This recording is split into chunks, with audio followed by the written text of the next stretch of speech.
In a stunning departure from conventional statecraft, a secret ceasefire proposal has been delivered to the Kremlin, bypassing the entire diplomatic and national security apparatus of the United States. The initiative, orchestrated by President Donald Trump's longtime associate and real estate magnate Stephen Witkoff, represents a high-stake back-channel gamble to shatter the military and diplomatic stalemate in Ukraine. Acting as the president's unofficial envoy, Witkoff leveraged his network of international business contacts to open a direct line to influential figures in Moscow, culminating in the presentation of a framework designed to pave the way for a personal summit between President Trump and Russian President Vladimir Putin. This unorthodox approach, rooted in the world of high-finance deal-making rather than traditional diplomacy, seeks to end the war not by settling complex historical grievances, but by creating a transactional business-like path for the cessations of hostilities. The core of the Witkoff proposal, as pieced together from leaks that have sent tremors through Washington and European capital, is fundamentally economic. It reportedly calls for an immediate and comprehensive ceasefire along the entire front line, to be monitored not by the United Nations or another formal body, but by a privately funded third-party group of observers deemed acceptable to both sides. This initial pause would be followed by a carefully phased and conditional withdrawal of Russian forces from Ukrainian territories occupied since the full-scale invasion began. The true innovation and the element that makes this a distinctly Trumpian gambit lies in what is offered in return. Instead of vague promises of future cooperation, the proposal offers a tangible and highly attractive price for Moscow: the gradual step-by-step lifting of specific targeted economic sanctions. The framework allegedly ties the removal of each set of sanctions directly to a verifiable stage of Russian military withdrawal.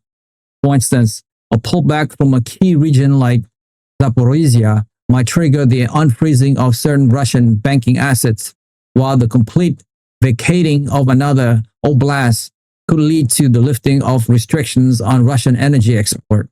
The ultimate goal is to create a powerful incentive structure that make de-escalation more profitable for the Russian elite than continuing the war. The revelation of this back channel has created a seismic rift within the American government and the Western alliance.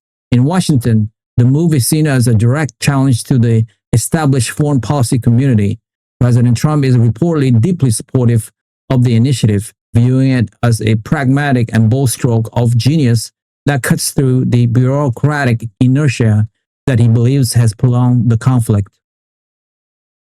He sees the potential deal with Putin as a landmark foreign policy victory, a validation of his personal deal-making skills on the world stage. However, this enthusiasm is not shared by a senior figure in his own administration. The State Department has been thrown into a state of controlled chaos, with diplomats working frantically to reassure allies that the United States has not abandoned them. The core fear among the foreign policy establishment is that this freelance diplomacy completely undermined the united Western Front. By having a private citizen present a proposal, it signals to both allies and adversary that official American policy is fluid and can be circumvented, encouraging other actors to bypass formal channels. The news has landed like a mortar shell in Kyiv. The Ukrainian government is reportedly in a state of shock and alarm, horrified by the prospect of a deal being brokered about the future without their participation. Their greatest fear is being sold out, with their sovereignty and territorial integrity traded away for a quick peace that leaves Ukraine permanently vulnerable. Frantic inquiries have been made to Washington, with Ukrainian officials desperately seeking clarifications and reassurance that they will not be forced to accept a disadvantageous settlement negotiated over their heads.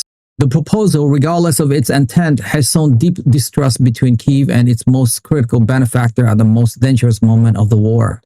This anxiety is mirrored in European capitals. Leaders in Berlin, Paris, and London were blindsided by the news. The carefully coordinated Western strategy of isolating Russia diplomatically and supporting Ukraine militarily has been thrown into disarray. The Witkoff proposal, conceived and executed in secret, is seen as a betrayal of trust it raises the specter of a unilateral American peace deal with Russia, a modern echo of the Yalta Conference where major powers decided the fate of small nations. European leaders now question the reliability of American commitments and are scrambling to formulate a unified response to prevent the complete collapse of the Allied coalition. The fear is that if the United States is seen to be pursuing its own separate peace, the temptation for individual European nations to cut their own deal with Moscow will become irresistible, shattering the sanctions regime and leaving Ukraine isolated. Meanwhile, in Moscow, the proposal has been received with quite satisfaction. While no official public response has been issued, the Kremlin is seen as the clear initial beneficiary of the situation. The Witkoff initiative has, at a stroke, exposed deep divisions within the US government and created significant friction between America and its European allies. For Putin, this is a strategic victory achieved without firing a single shot. The proposal offers him a potential off-ramp from a costly war on terms that might allow him to retain some gains and see the crippling sanctions regime dismantled.